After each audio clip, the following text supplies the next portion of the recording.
I found the dorkiest one I could find. Oh no. That was from his IBM days. Oh shit. Oh God, We're live.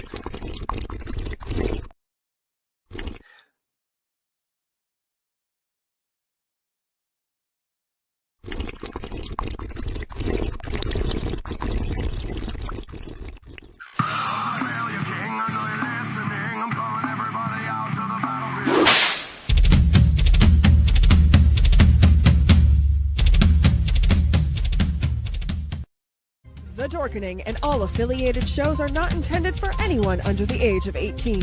The following may contain discussions or scenes that have adult situations, graphic violence, nudity, strong sexual content, and graphic language. This show is intended for mature audiences only. Viewer discretion is advised.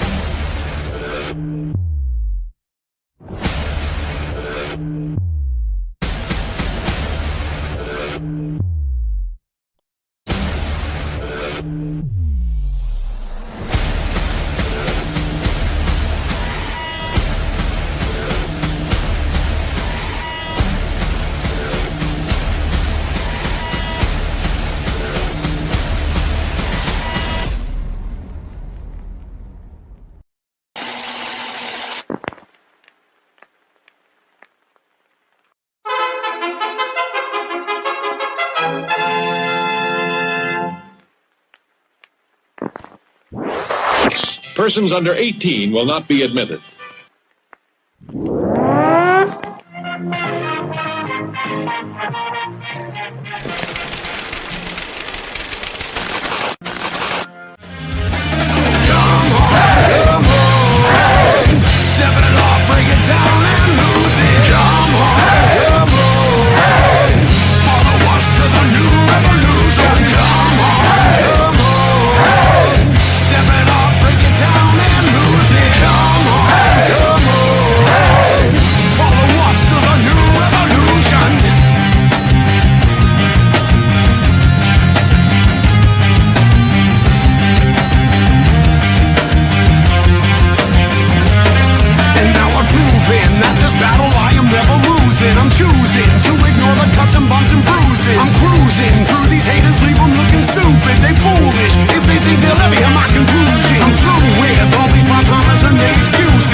What's happening, everybody? Welcome to another kick-ass episode of Still Toking with. Yeah, you know who I am. Already having button technical difficulties tonight. Oh well. Such is life. I don't care. Do you want me to push your buttons? You do that very well. Do that very well. There's that voice in my fucking head again. God damn, those fucking squirrels. So, yeah. Anyway, so no, actually, I'm actually excited about tonight's show. I'm excited about every fucking show. Something's wrong with me, huh? More than we can get into. Probably. something would be wrong if you didn't, right? Right. But no, our guest tonight, we met, I want to say, a year and a half 2018. ago. No, it was more than that. No, we didn't meet him that long ago. Yeah. Rewind the clock. That was my first. I want to say 2 years if we're rounding up. 2 years. I was it was never about good 2 at years that. ago. 2 years ago. And ladies, I believe he's single. So that sexy voice, Yes. makes those panties drop. Yeah, I'll wait till they see him in person, his face. I mean, Face for radio. They saw the show head up. Face for radio. But anyway, No. you all know who I am. So as always with us, the man that brings the flash in himself, Mr. Jeffrey Mark. And the face matches the voice. Wait till you see him. Happy to be with you. This will be a lot of fun. I always enjoy talking to voiceover actors because it's such a specialized area of our business, and we seem to get the best. And we have one of those with us today. So, Jeff Holman, how you be? I'd be good. Hey, Mr. Mark, I like that jacket you're wearing. Thank you. I do. I like that. It's just very goldy on your breasts. I am going out after our show to a show business event where I have to look sparkly, and I'm wearing pants today and everything. It's the whole set. If you're a good boy, Jeff, when you guys are out in Palm Springs, when you wake up the next morning, he might let you wear it. I'd fucking rock that. Are you kidding me? So you're in your Sunday best right now. Well, yeah, no, I mean, it goes. The problem with glitter underwear is it gets stuck on your balls. That's the problem with it. And it just God. No, the problem with glitter underwear is it gets stuck on your teeth. That's the problem. Sounds like a fun night. Okay, then. Well, anyway, Don't fuck up his name. I'm not going to. Kevin Urban, welcome to the show. Thank you for getting it right. Thank you. I'm so happy to be here, you guys. Yeah, it was 2 years ago.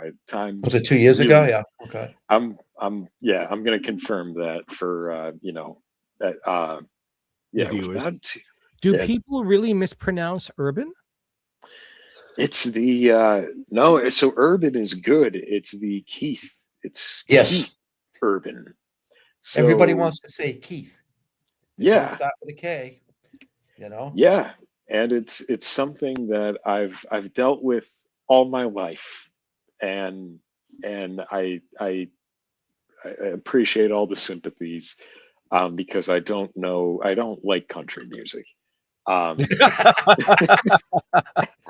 Yeah, I was going to say I like you a whole lot better than I like him. Thank you. That means a lot. But people will mispronounce the Keith, my first name, it's a great icebreaker. But yeah, well, I'm sure it just comes out that way because everybody knows that name. So. Mm-hmm. Well, he's got a bit more IMDb credits than me, so. But yeah, I'm a voice actor. Just to do the kind of the basic intro. I live in right outside of Springfield, Massachusetts, and I've had the awesome opportunity to work with a lot of different brands like Nintendo, Family Guy, AJR, a really cool indie band. So a lot of fascinating credits, all remote. Right. And folks, if you want to know more about Kevin, just check the show notes up above or down below, depending on where you're watching or listening to us. All his social links are there, including his website with his demo reels and his long list. That was for the ladies of things that he's accomplished. Thank you. Good wing, man. Well, good have you ever man. Googled yourself? Sexist pig, why are you leaving the men out of this? Once a week.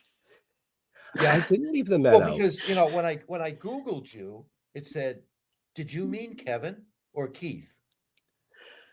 It actually said that right at the top.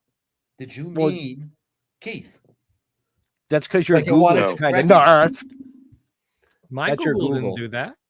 Mine didn't either. I typed in Kevin Urban voice actor, and he popped right up. That picture you saw in the opening, the picture super. It said showing Kevin Urban, but underneath it, did you mean Keith? No, in fact, when I typed, I see that's who I'm contending with. Kevin, when I typed your name in, Google said to me, "Oh, Kevin Urban voice actor." It's like click, and then all your stuff came up. So I'm gonna have to have a talk with my Google. Apparently, yeah. it thinks it knows something about you, I guess. hope this, what have you been Googling?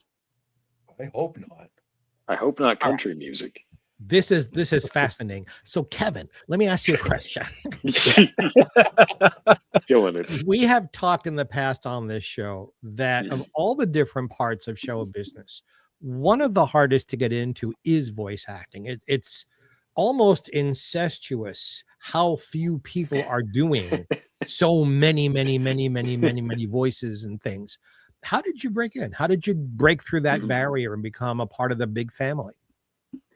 A lot of it, and this is going to sound bad, was a lot of it was due to the accessibility that COVID brought.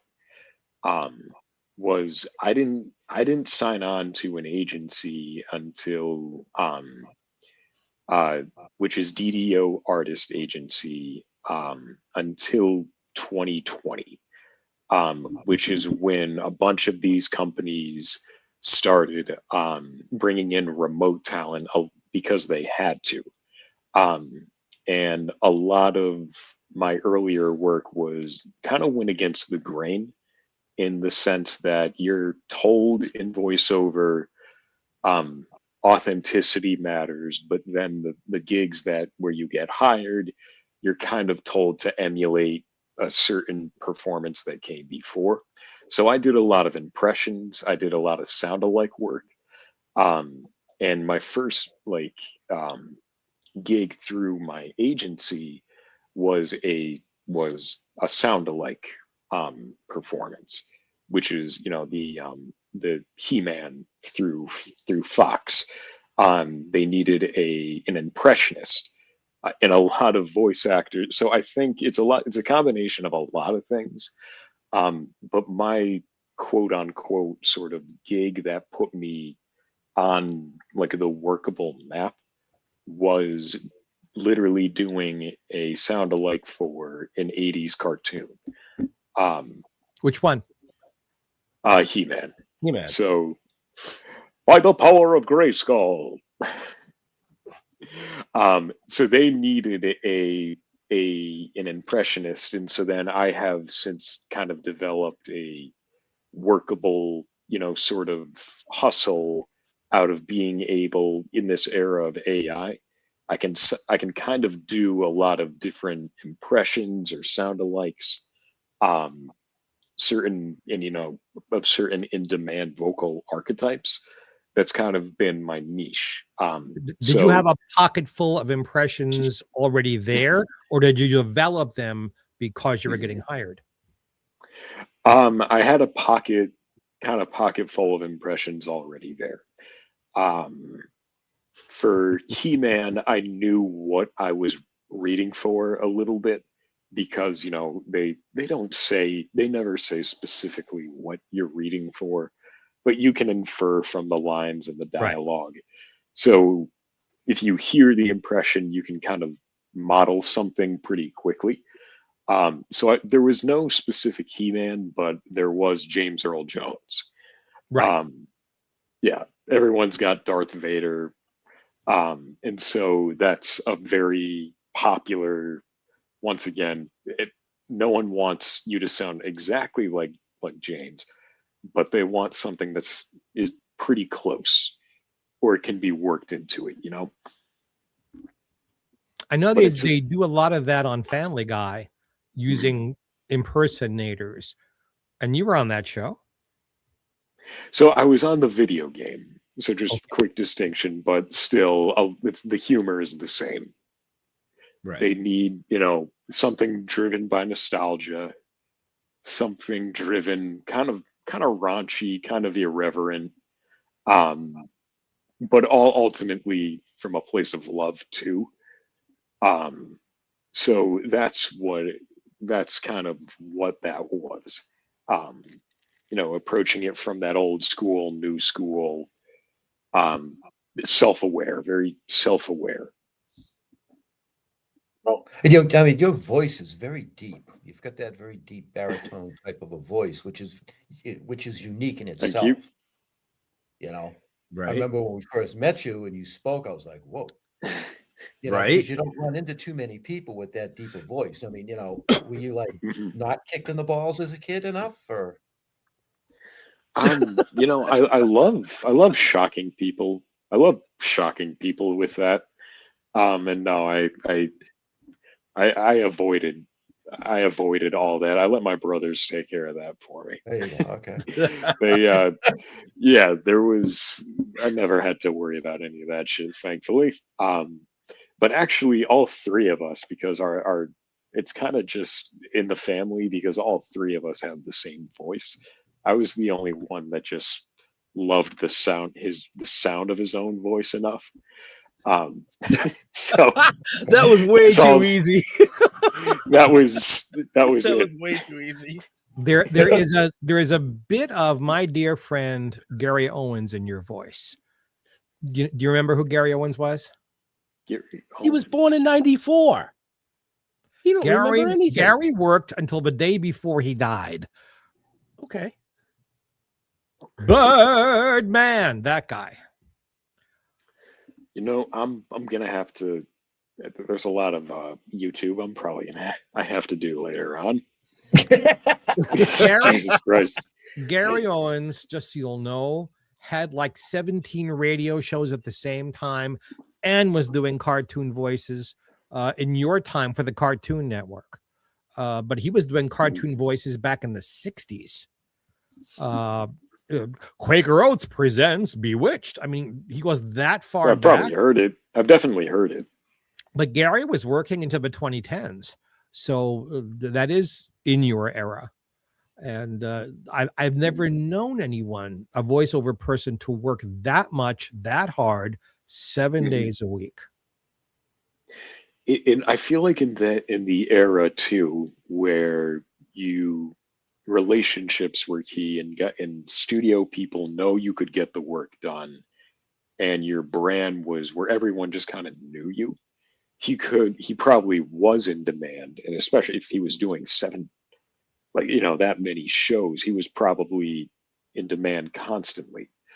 Whereas, because of the remote thing now, people are doing it from their home studio, which, wasn't going on 30 years ago. Never knew anything about that remote. You keep talking about this remote thing. I wonder what that is. Oh, wait. That's what we do. That's what we do. It's possible. It's possible. Technology. One more quick, Gary, because you'll appreciate this, Kevin. He had me on his show once as a guest, and he was simultaneously, we were live all across the country, and he was taping a separate show, and it was a music show, the live one. So he was interviewing me in between songs, and then during the songs, he'd interview me pre-recorded, and he was flipping buttons and pushing back when you had flips and buttons and things, simultaneously doing two shows. And he did this like 7 days a week. I have such enormous respect for voice actors, because people think it's easy. It is not an easy job. No, it's the audition volume that you have to do. And even in, across any timeline, the level of work you have to do that does not pay to lead to work that will pocket you any sort of significant money. You're putting in a lot of effort, a lot of resources, and a lot of mental bandwidth to something that might, even if you do get it, there's broadcasting, there's so much loopholes that you don't control. Right. So the level of audition volume that you gotta be, and people will anyone at the beginning who's green will approach you and be like, what do I have to do to get started? You need to be prepared for that level of work that does not give you any sort of yield, at least at first. And so that's the tricky part. That's such a hard part.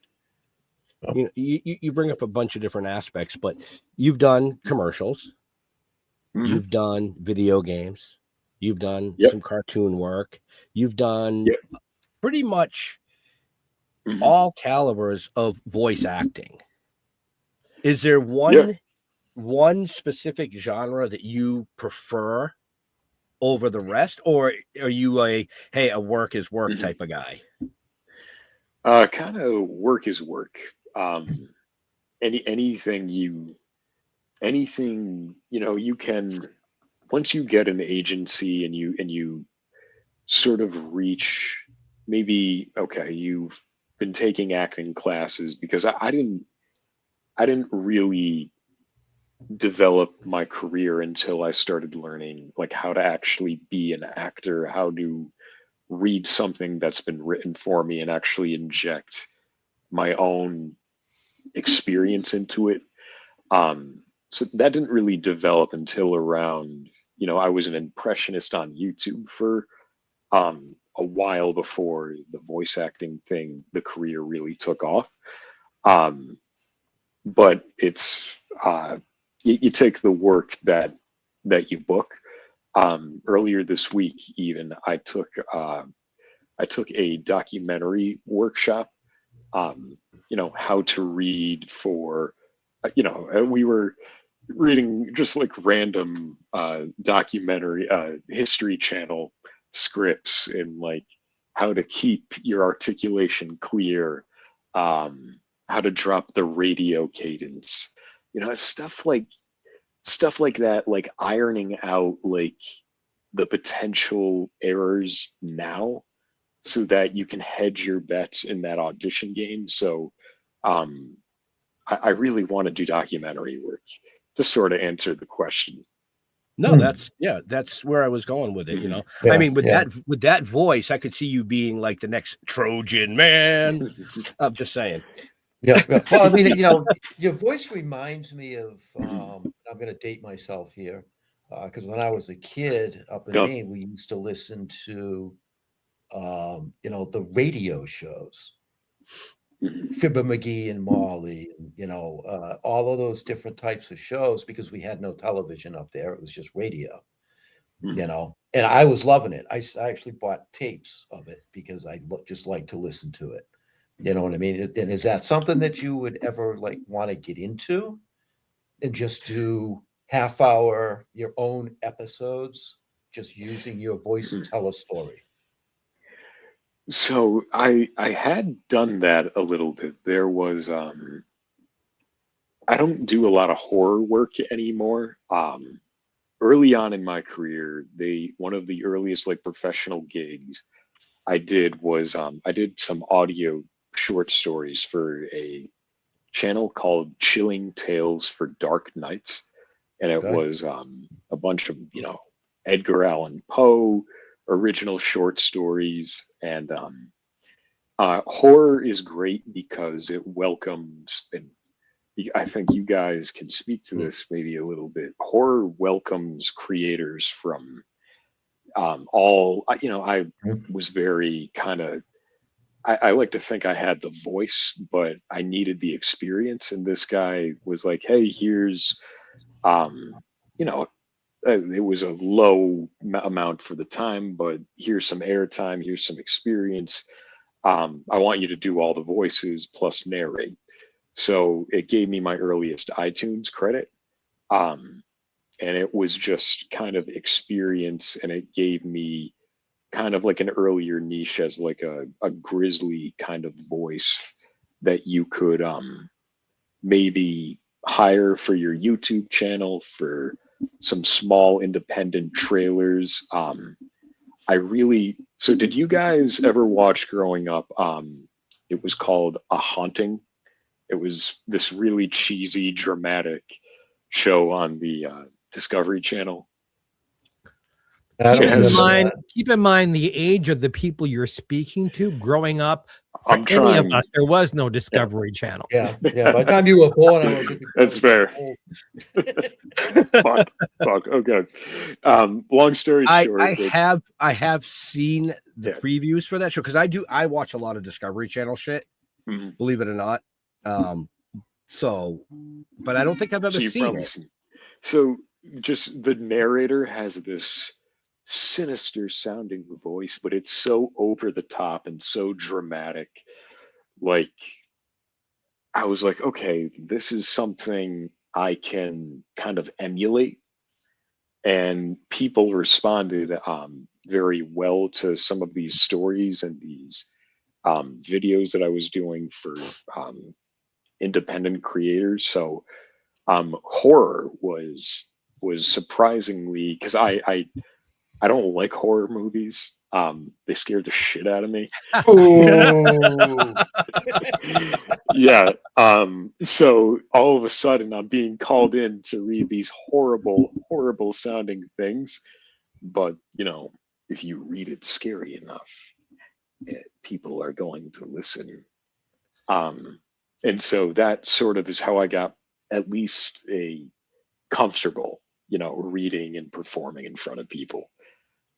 But yeah, Have you- horror. Ever Horror's had just the not your itch? thing, huh? Have you ever had the itch to be in front of the camera and act? Nah, Nah. Yeah. nah. There's too much. I'm too. I don't know. I'd be too aware of everything around me. I wouldn't be able to do the thing which is sound kind of larger than life. I wouldn't be able to really do that on screen without it like being funny or like I don't know. There's just I don't want to do that. I love the voice acting thing though. Excuse me. Because all the kidding we gave you up front, you're a fine-looking man, and Yeah. with that Oh, yeah. voice, Thank you. and the camera likes very you. much. I can see you on the camera, and you photograph well. It's like I could Oh. see you playing a villain, or even a comedy villain. Really? There was Well, there was a thank wonderful you. actor named Hans Conried Mm. who made a fortune Yes. on radio, in cartoons, and in sitcoms, doing everything from Dishonest John on Beanie and He was Cecil. the Yeah, haha. he was But- the Grinch. He was the Grinch in more of in that sequel as well. And so he did a lot of character work. I know that. Mhm. And then for Boris years and years. Karloff. Oh yeah, absolutely. Well, What were you gonna say, Jeff? would you ever consider like audiobooks? Have you done anything like that, or would you do anything like that? I've done a lot of short, narration work, and it's good money when it works. I don't do a lot of it though. A lot of it is I love doing the character work, and it's sort of like this is kind of like a weird thought, but when you're doing the impression, and even like if you have, I know you guys had Maurice LaMarche, and he kind of has expressed something similar at a con. When you're doing the impression, you have more, it's almost like you have more control over the voice because you know the character, the caricature that you're emulating. So like you almost trust that instinct because it's worked before over a lot of training that I've done is as I started booking more of my own like original work was training my kind of your own psychology off that because it's almost impossible not to reference something that's come before. But you as an actor need to be above that. And so I love impressions for me are like a comfort zone that I've sort of made work. And I tell a lot of people, a lot of great character voices start as bad impressions of someone else. So if anyone is a voice actor listening to this, like keep doing your impressions. It can work out. When the gig lines up. You've mentioned these impressions several times now. So who do you impress? Well, I mean, I like to think I impress a lot of people. Touche. I meant that I mean I was making a pun about using the word impressed, but Of course. what are some of the characters or actors you do impressions of? I didn't want that dangling of there, but I couldn't help myself. No, of course, I respect it. Morgan Freeman is a popular one, and it's he has so much authority, and he has so much. Everyone just wants to listen to Morgan Freeman. Thank you. I take quarters. I take Venmo. But it led for the YouTube channel, it gave comfort to to perform, whereas because I didn't do like any theater or anything growing up, I loved I did marching band, I did track and field. That's where the picture came from. Maybe it was. I mean, they all look the same to me.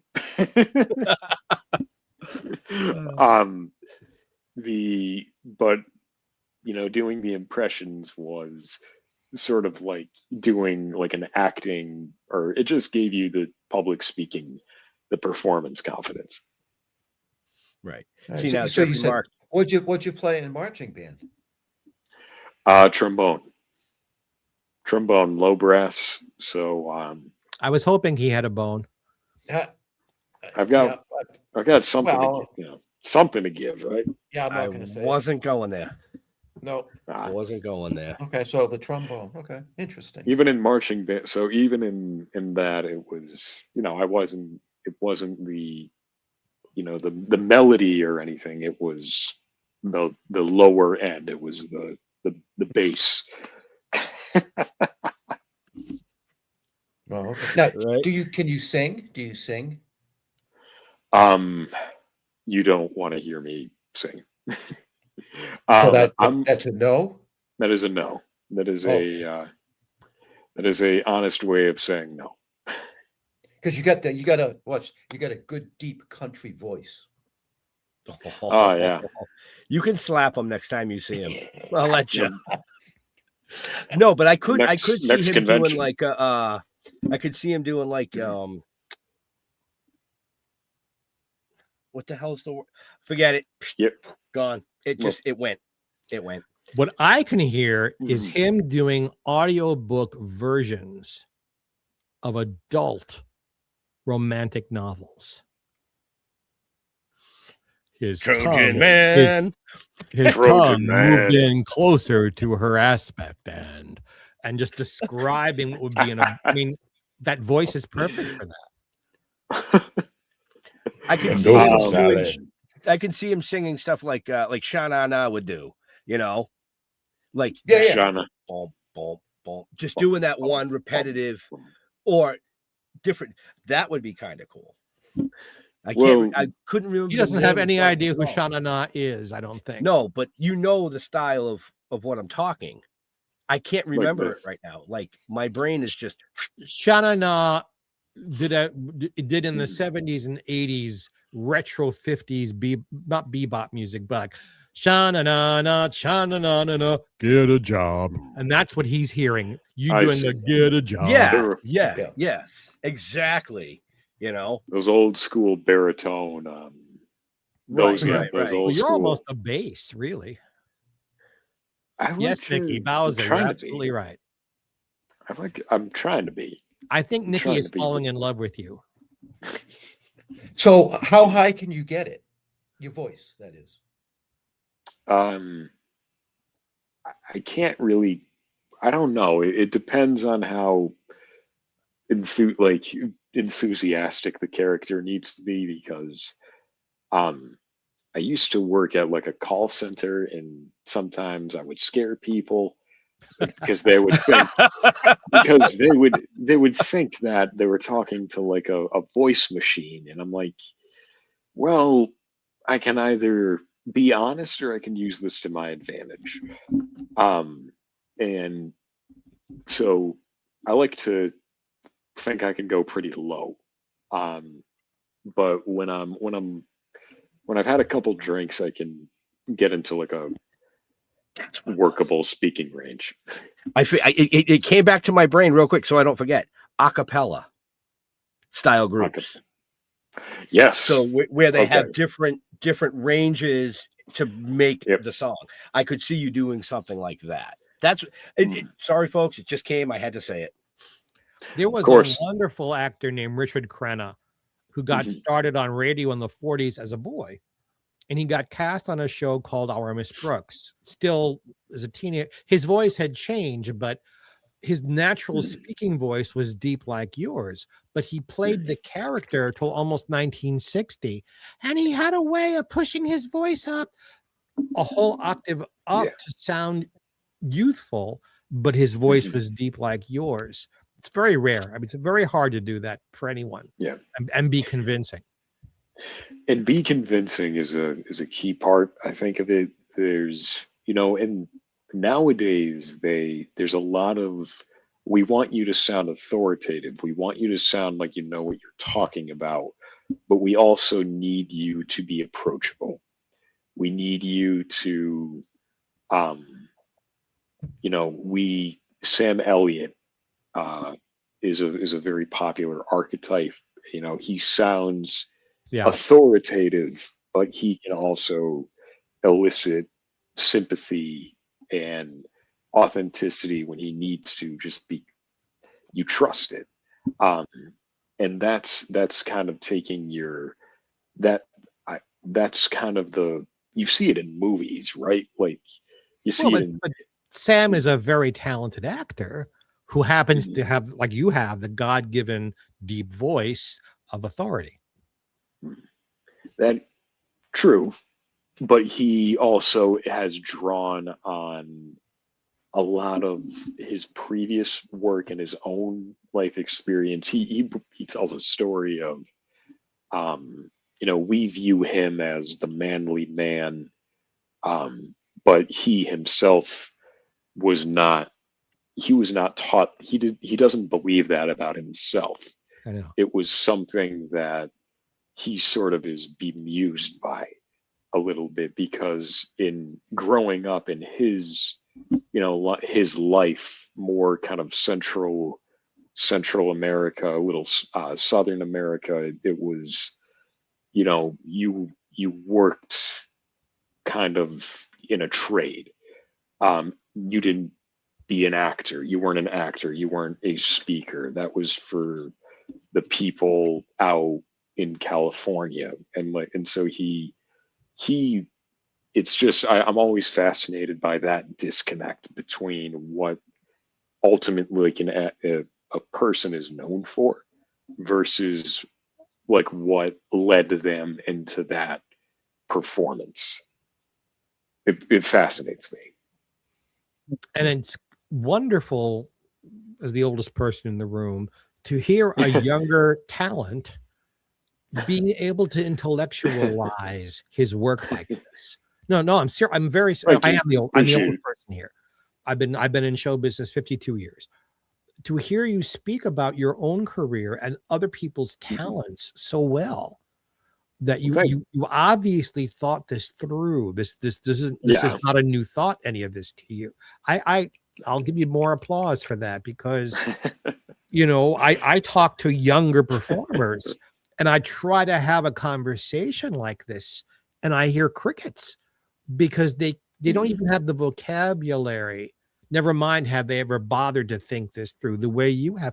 Perhaps that's why you work so much, because talent isn't enough. You're obviously God-given talent, but what you do with it is so important, and you've done really well. Please give yourself a hug for that, because man, thank you. You're welcome. Appreciate that. Well, so at the beginning of the show, we talked a little bit about how we met you. Yeah. So I want to bring that up. We met at Northeast Comic-Con in Boxborough, Mass. Yes. Here in New England. I love it. I love it. Represent. The reason I'm bringing that up, folks, is for everybody watching or listening, or later watching and listening. March 13th, 14th, and 15th you can meet this gentleman at Northeast Comic Con. So if you got nothing to do, Boxborough, Massachusetts, head on out, see Kevin. And there's a ton of other amazing people there too, but you The just one walk and in only. I saw you Thank on you that so much. show online, but I don't remember what it was. It's okay. I'm used to that. So I did. I remember doing that, and it was. I'll send it to you later because I know the show you're talking about. I do remember it. Yeah, March 13th through the 15th. It's a such a fun show. And you know, the New England, this has been, I've only been doing conventions for about 3 years, and the people you meet, and the stories you hear are awesome. And so how, you know, what is your, how did you guys start in this? I don't think I've ever fully. well, Jeff and I Yeah. were sitting on a beach in St. Lucia in Trying to get weed. 2018, right? Was it 2018 or 2017? 2017. So my roommate works at a so I'm always well stocked. Always well stocked. Well, we were out of the we were in another country, you know. Well, out of the country, so we couldn't bring it with us. Long story short, we met a prominent family that had one of the biggest excursions on the island. They liked us, we liked them. They hooked us up. Let's put it that way, you know. Okay. So we were sitting there. Go up over the hill, and he'll take care of you. Yeah, in this little shack in the fucking woods. But anyway, we were sitting there with our wives, having a few drinks, smoking some weed, and revisiting something that we had started back in the late 80s, which was a t-shirt business based on cannabis.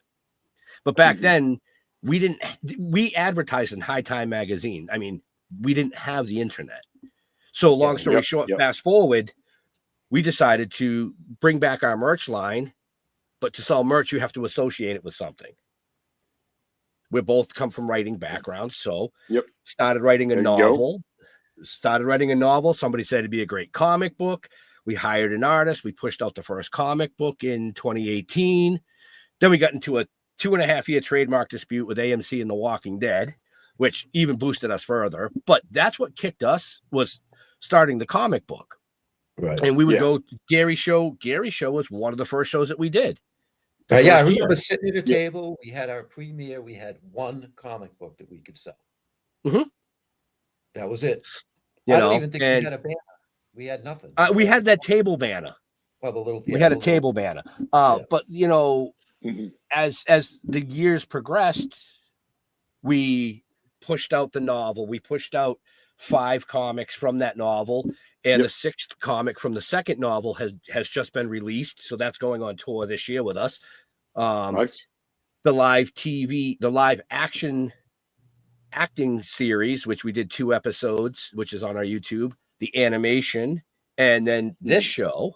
And that's how we started, you know, and it just kind of catapulted us into, exactly. Start local. Because start local. Yeah. Unlike you, Kevin, we have to get our faces out there. Yes. You know what I mean? It's a crucial part. It is, you know. It is a crucial part. It's very, very crucial for what we're doing, you know what I mean? And you know, we did probably most of the conventions that are in New England. Oh yeah. For the first 2 years. For the first couple of years. Yeah. But to get outside of that is where things really start to happen. Yeah. Once we right after COVID left, the following year, we had like 20 shows booked for 2020, and COVID hit and they were all canceled. Yeah. And like Jeff said, the following year, we literally in the month of August, we're home I think we were home 4 days, but not consecutively. We went from Mass to New Hampshire to Vermont to Maine to Maryland to fucking Georgia to Virginia, back to Connecticut. On the road. Yeah. Let's go. Yeah, we did Um, 6,000 miles of driving in Yeah. 6 or 8 weeks. Wow. Oh yeah, it was completely insane. But that's what you kind of have to do Mhm. to get yourself Yeah. out there even more. You know, I mean, Oh. Jeff and I have to be out there because we're the main characters in all the writing. So it is us. Yeah. And even in the You animation, we need to voice be act there. our own characters. You need to be so you need to be there. Right. Mhm. You're present, yeah, for what you're you're marketing and telling the Yeah. story of. The networking and the marketing. Yeah. I mean, you see us at conventions. I must walk Yep. by you 1,000 times. 3,000 times. And Yeah, it's no, not you because got you're near the bathroom. no, it's your well, it depends on the year. But no, it's a hustle. It's a hustle, and you Right. got to make sure you're not just networking with the people that you're talking with the people who move the needle. And Well, that's the business of show business. Right. We Yeah. everybody Right, so- everybody becomes a brand, Right. and you I think- either someone brands you or you have to brand yourself. Kevin, you would do Yeah. good in Vermont, I think. At the I was just gonna say I think he would fantasy do very sci-fi. good. The Yeah. Sci-Fi Fantasy Horror Expo in Vermont. I think he would do very well there. Yep. You know, Very I good. will actually We'll drop have to your think. name. I've been dropping names for next year because they're already booked for this year. But I'll drop your name to the Let's promoter go. because we actually know him. I think I've looked. I mean, I don't know anyone there, but I know of the show. So hell yeah. I mean, Vermont sounds great. But you said so beyond New England, though. So like I know there's the big hitters, obviously, like New York Comic Con. That's obviously not. No, We've well, never- the, we the don't- we don't problem do them. is we don't do the big show. We did Vermont, Rhode Island. Rhode twice. Island twice. Now Okay. that's one of the big. Right, hitters. but you don't sell shit. People Hmm. don't go to Interesting. Rhode Island Comic Con to go around to the vendors and artists. They go to see the 100 celebrities. Yes. And And that's believe it where or not, that's where they Okay, spend their okay. money. when you have 100 celebrities Which at a convention, 70% of those celebrities are not selling anything. We've seen it. We've walked Interesting. around. We've walked around to some decent name celebrities. That's how we got them on the show. They were sitting there, Right. no lines. Interesting. But then you go to And then they're happy to Ralph talk. Okay. Macchios and that caliber of celebrity, they're freaking lines out the door. Yeah. So the smaller shows that have We do better at the smaller ones. yeah, Always. five to 10, maybe 15 celebrities. Those are the shows Mhm. where you get that networking, you get that interaction, you get the income. Yes. And You know what I'm that's saying? also an important part of it. Money.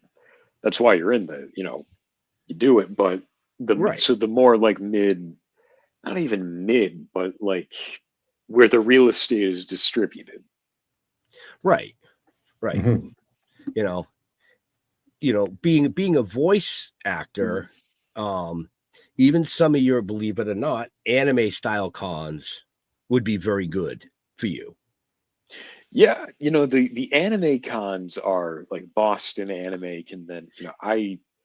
I've only done a few anime projects or anime-esque, so there's some base, and I'm not going to drop names, but my general experience with the more anime-centric shows is they have so I have one agent. I used to have two. One was they got me some initial contacts, but a lot of what I've done is actually just kind of old school cold calling, email kind of cold calling campaigns. That's the best way to do it.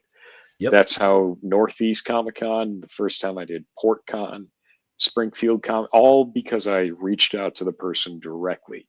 Yep.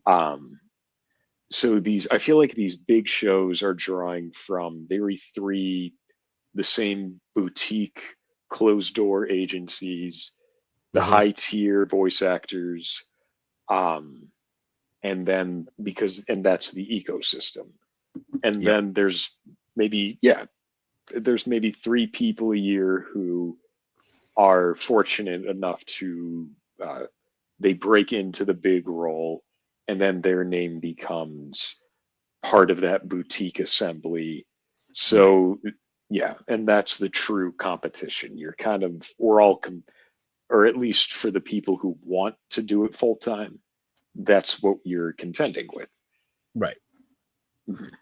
And it's a very you have to be very careful about what you say and what you do, because you can work for 10 years, book the role of a lifetime, and your career can disappear. So you constantly need to be adjusting. Yep. No, absolutely. And well, that happens to actors, not all the time, but it does. It happens to actors. They Mark Hamill, I'll drop his name.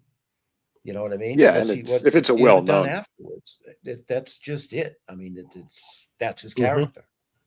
Right. You know, Luke Skywalker. But I think that goes with every industry, because as a musician, you could write that song that just hits #1, but tomorrow nobody knows who you are. That author that writes that one awesome book, but all the follow-ups were trash. Well, that's why you got to keep reinventing yourself. You know, you Right. mentioned Mark. Mark got through because of Star Wars. But he also starred on Broadway in The Elephant Man, and he also does 9 million cartoon voices, and happily so. He's very happy working, Right? And he just keeps reinventing himself as he ages, and he's not a pretty little boy anymore, and he's a seasoned voice actor, and by the way, a lovely, lovely man. I like him quite a bit. But he's a good example of someone who is smart enough to shove his ego in his pants and say, I don't need the ego, I need to work. Right. And allowed himself to reinvent himself. Right. And then you've got the other ones that just do their small little roles. Eric Roberts is a classic example. Yep. He is always working, always working. Yes. He's over, 800, 900 credits. That's insane to me. And a lot of stuff people go, huh? Yeah, what? It's mind-boggling how much stuff he is actually in. He's not known as a character. Right. He doesn't have a character associated with his name. But sometimes that works in your favor. It works in his favor anywhere. Yep. What did he say to us? He usually gets, "Oh, you're Julia's brother." Yeah.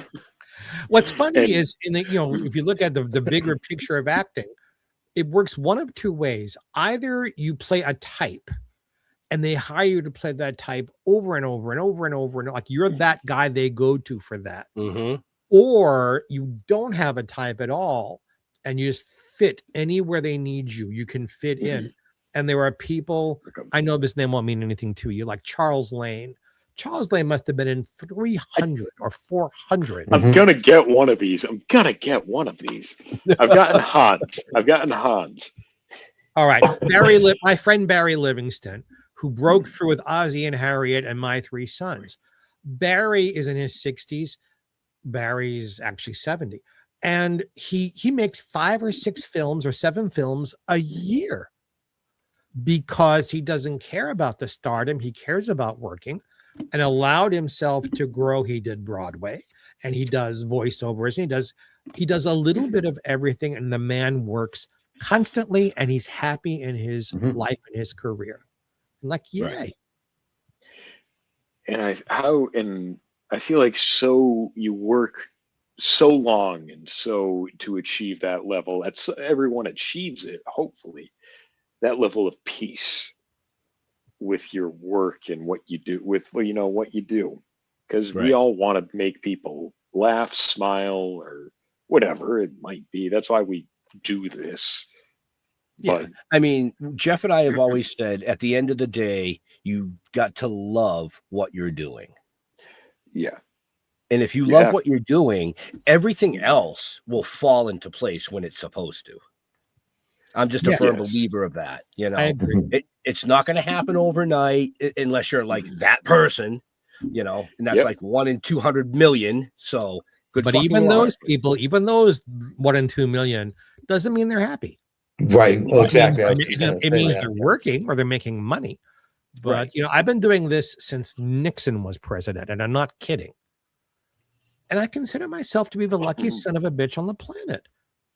I'm still working. All these years later, I am still working. I'm still winning awards. I love I'm still that. Wanted. You know, Emmy sitting here behind me has siblings. So how lucky am I? Well, because we're born with talent. We recognize we have talent. And then there has to be, it shows in you, burning ambition to get somewhere with the talent and the heart to want to entertain the folks and the intellect to understand it. I agree. So you're and I'm not making jokes. You're the whole package.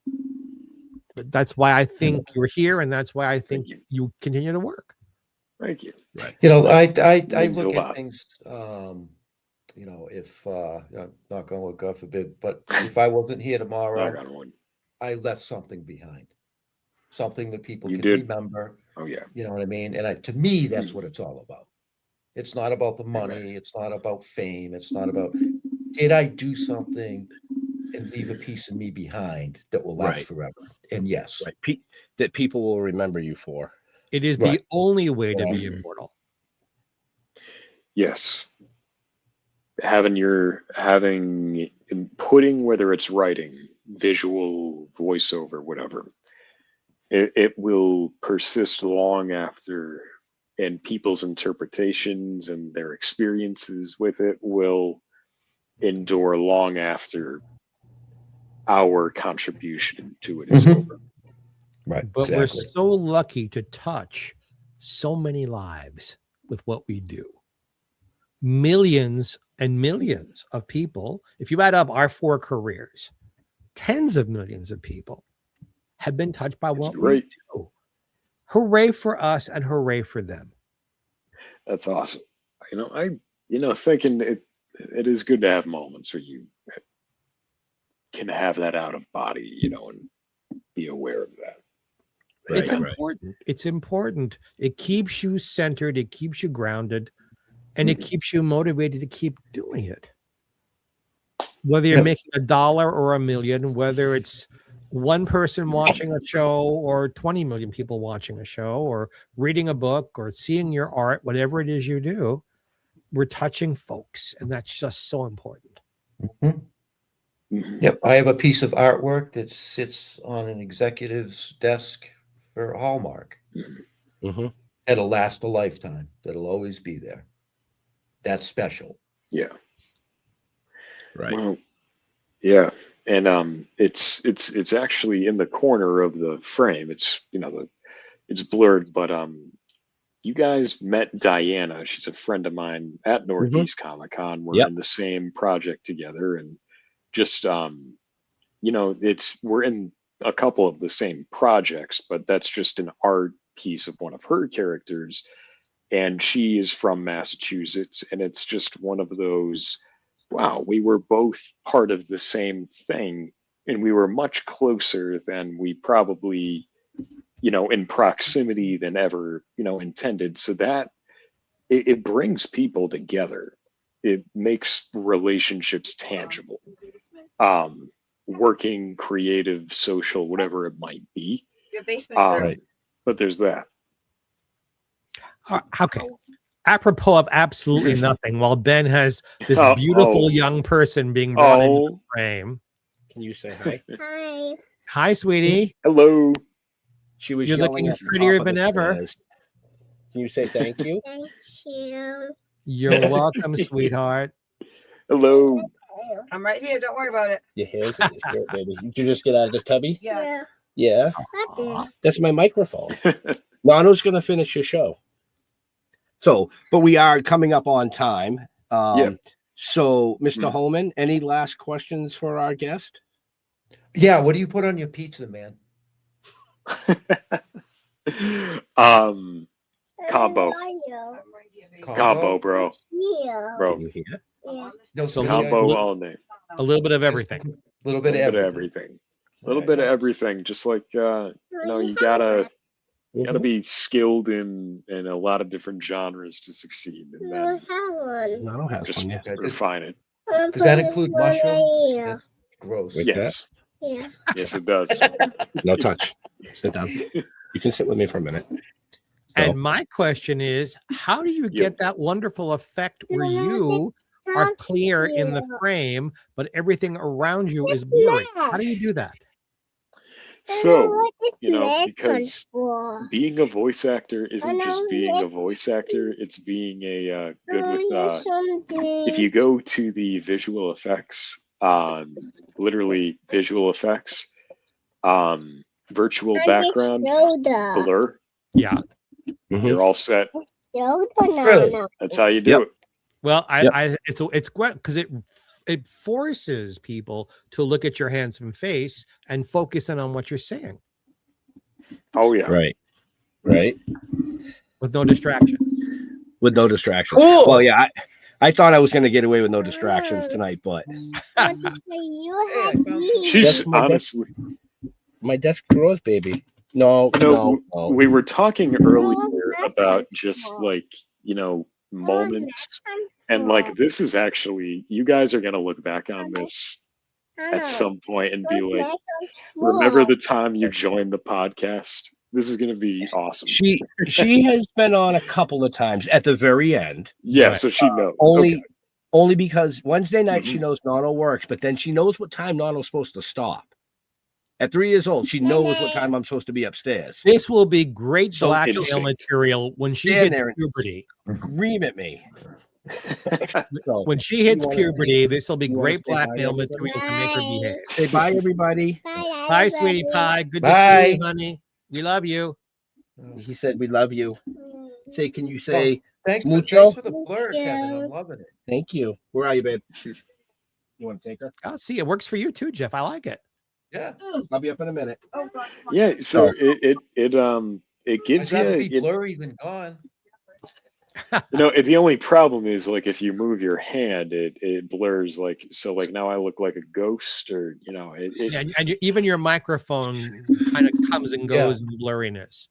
oh shit. But no, it's a great And, effect. and all those people out there are like, "Oh my god, the acid flashbacks." That's the whole. Well, Yeah, no, I, it's pretty, ate one mushroom too many, and here we are. Right? There you go, Kevin. Play a talking mushroom. Kevin, before we leave, Nice. is there a project coming up you'd like the folks out there to know about? there is, but I'm not allowed to talk about it, which is like the The greatest. good old NDA. All right. Can you tell us what Fucking- the genre is without telling us anything else? yeah, voice acting. Really, Jeff? It did- How many brain cells did it come up with for you to give me that answer?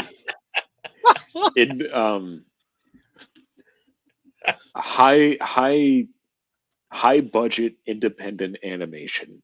I can Wonderful. probably say that. There you go. There we Very go. cool. So like Very cool. I'm really looking forward about this piece whenever it actually comes out is that it actually is recognizably me.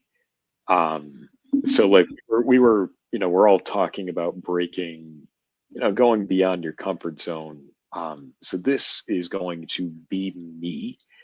And it just kind of pushed me to kind of vocal extremes I'm not used to doing. I'm used to sounding kind of like in control, or the gravitas. One So of my favorite words. yeah, you that's where the vocabulary comes from. You got to learn what the fuck these words mean. Yes. I will say I am extremely impressed, Kevin. 1 hour and 4 minutes in, you actually finally dropped the F-bomb. Even though we went It over this was- before the show that you could swear during the show, but you waited an hour and 4 minutes. I am impressed. It was on purpose. On I purpose. figured as much. Yeah, it was part of the So, challenge. And you wanted to make sure your granddaughter was out of frame before he said it. Oh, don't even go there. All right, so But I know we you all guys. that I know we you all guys know- have time. I know you guys have time, and yep, we all got all. You good. know, we all know that children's brains are like sponges, and we're always told, watch what you say around kids. Well, we were sitting in the living room the other night, Yep. and she very creative. So Play-Doh, Legos, blocks, the magnetic sand. She's always building something, and she put something together with her magnets, and it fell, and she went, "Son of a bitch!" Let's go. Everybody in the room just went, "What?"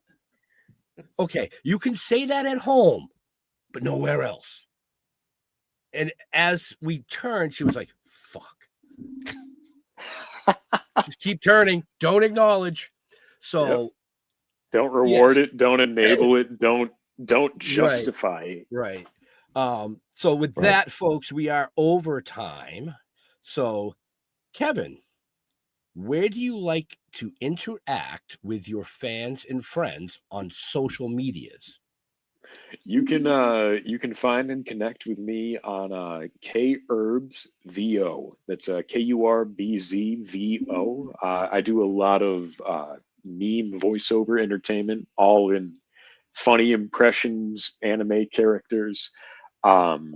Yeah, so you can find me on Instagram, YouTube, all the social medias. And folks, again, just check the show notes up above or down below, depending on where you're watching or listening to us, because it's all right there for you. Mr. Jeffrey Mark. Yes, sir.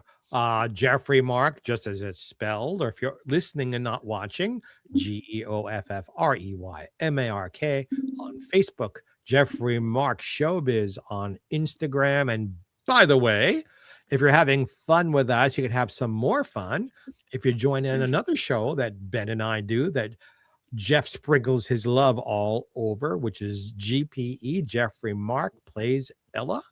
And those come out every Sunday in time for brunch, where we play Ella Fitzgerald's music, and I tell you insider stories about the song, the recordings, and Miss Ella Fitzgerald. So join us for that.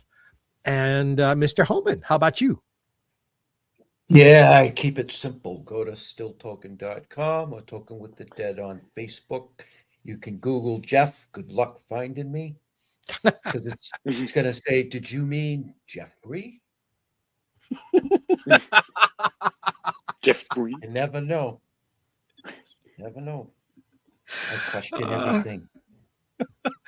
So Amen. So like Jeff said, stilltoking.com, Still Toking Productions YouTube, Toking with the Dead Facebook. One more thing I want to throw out there. We will be in Connecticut this coming weekend at the Expo Canna.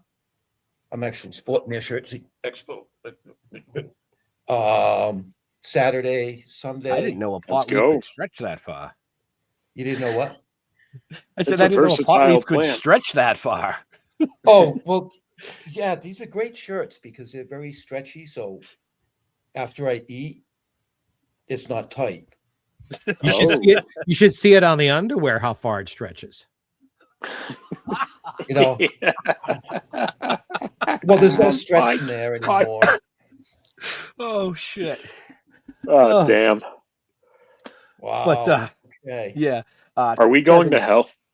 Yes, Probably. yes. We're driving the train. You just got on. You know, we didn't tell you that before the show. We waited till the end. Yeah. So come to Expo Canada this weekend. You can get we're debuting the brand new comic, issue number 6. We will have that with us. There it is. Love it.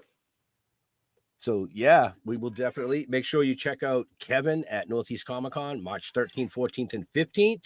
You know, go out, say hi, tell him you saw him on the show. I don't know. Maybe he'll say good. Yep. And if you're ever out on the West Coast, Mr. Mark would love to have you take him out to dinner. No, Mr. Mark will pay for dinner if he joins me. I'd be very happy to do that. And I will be at the Hollywood Museum on the 19th, celebrating Black History Month. So if you live Yeah, on the good. West Coast, you can come find me there. So with all that, folks, in all seriousness, we want to say thank you to our veterans and first responders for doing what they do so people like us can come up here and do what we do. Absolutely. Stay safe. We'll see you next week. Kevin, hang tight till we close up the show, please. And yeah, we'll see you next week. Have a happy. Bye. Peace. Peace out.